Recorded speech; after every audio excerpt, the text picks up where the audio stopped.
Should we just be refreshing the technique and stuff again? Yeah. Using the picometer. Yeah. And the picos, where's the picos? Picos are in there.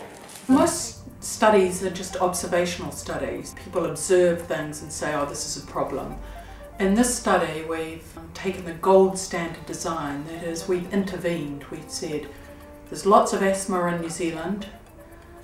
Mainly we deal with it by giving children medication. Let's see if we can try and prevent some of the symptoms in a very practical, fundamental way. So it's an intervention study and it's a community trial. So it's the most robust kind of evidence that you can get. All those bits. So it goes on the side this time, not down. We had a woman, Bernadette, who came into our home once a month and talked with us. She'd bring the kids treats, and so we all looked forward to seeing her.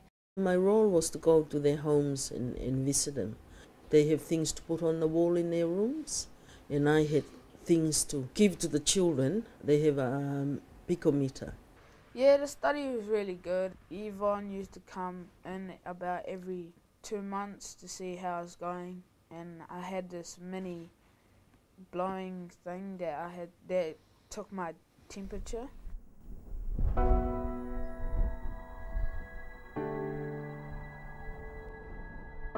The housing, heating and health study came about because we'd done a previous housing insulation and health study which showed the benefits of retrofitting houses with insulation. So we decided to set up another big community trial, and this time we wanted to show that there were real benefits for a vulnerable group of children in New Zealand. Those are the children that have asthma, as about 1/5 of New Zealand children do. It's one of the largest items on our pharmaceutical bill, children taking preventers and using inhalers. And we thought we must be able to supplement this and try and prevent some of these symptoms by actually improving housing.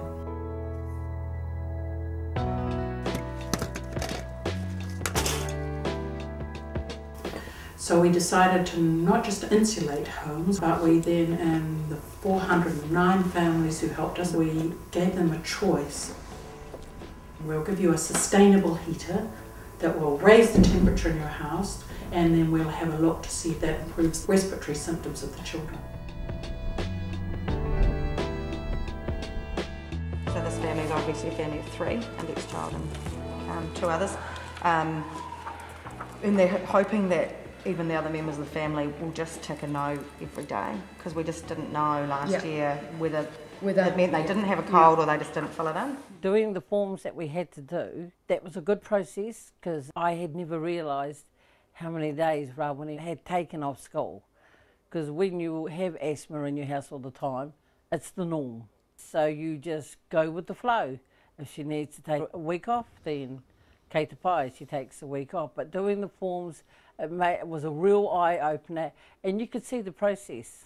Each one of us in the family had a booklet to fill out just with general questions about our health and how we felt the house was warm or not warm, how we were enjoying or not enjoying the winter. So we each filled that out once a day. Marcus filled his out twice a day and also had a peak flow reading to take. So we did that for 2 winters.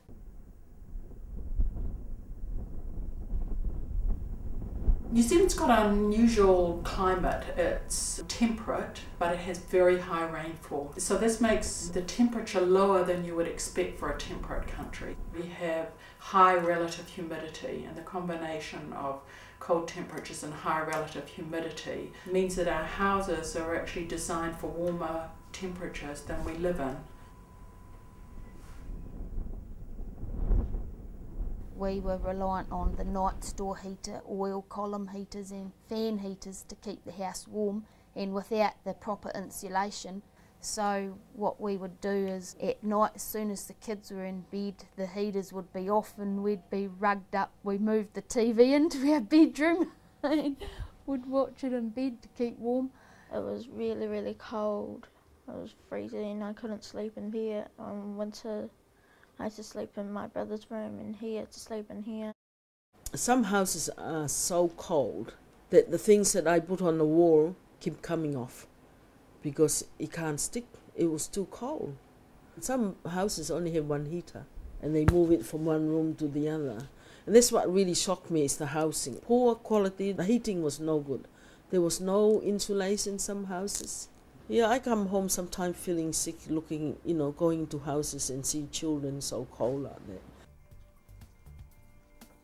Scientifically, we've shown that if you improve a basic house and bring it up to somewhere near 21st century standards, you can improve the health of children with asthma in a way that makes a significant difference to their lives, so that they can keep going to school more, that they can feel better, that there's less colds and flu in the family. And when you think that the cost of this whole intervention is only slightly more than 1 day's inpatient in a hospital, going into hospital for 1 day, it's a pretty good exchange, I think. I could see the difference now since they insulated the house, how good the kids are. It's big improvement. They don't get sick, they don't miss school because they're nice and warm. After we get this heat pump, it was a lot of change. The windows, there's no more water, there's no more mold. Before there's a lot of mold, and I never knew it is giving more problems for the asthma. Before, I had to use this and this. It was supposed to be twice a day, but I used to use it 4 times because it was that bad. And now I don't even use it anymore. Last time I used this was last week because I had to go out to play basketball. Prior to having the wood pellet burner, we were just struggling to heat the home with electrical heating only. And so winter was not something I had any positive thoughts about, but this winter was the first winter I actually looked forward to, and it's just been awesome to have a warm home. Warmth. The warmth in the house. No more crying windows, no more dampness, no more mould. That will be a drastic change for my children. It's made a huge impact on our lives. I think we'll forever be grateful to Philip and the team because they've warmed our home and our hearts. It's been awesome. This study has been a pretty extraordinary journey because it shows that with public and private funding, we got money from the Health Research Council, for the Ministry for the Environment, many other groups, but we couldn't have done it without Contact Energy, for example, for private funding, enabled us to carry out this study without costing the people in the community anything, because we paid for their insulation. Everybody got a new sustainable heater out of this project. So that process was pretty important and unique. We've talked about the study now in Japan and Denmark and England. We've been giving keynotes around the world, and people are absolutely flabbergasted that we actually managed to carry it out. The heat pumps are wonderful. It's been harder to contact, and they've been a little bit slower in the Cut Valley than they. Doesn't matter. We're It's down been south, really but good. that'll be next Sunday will be the latest.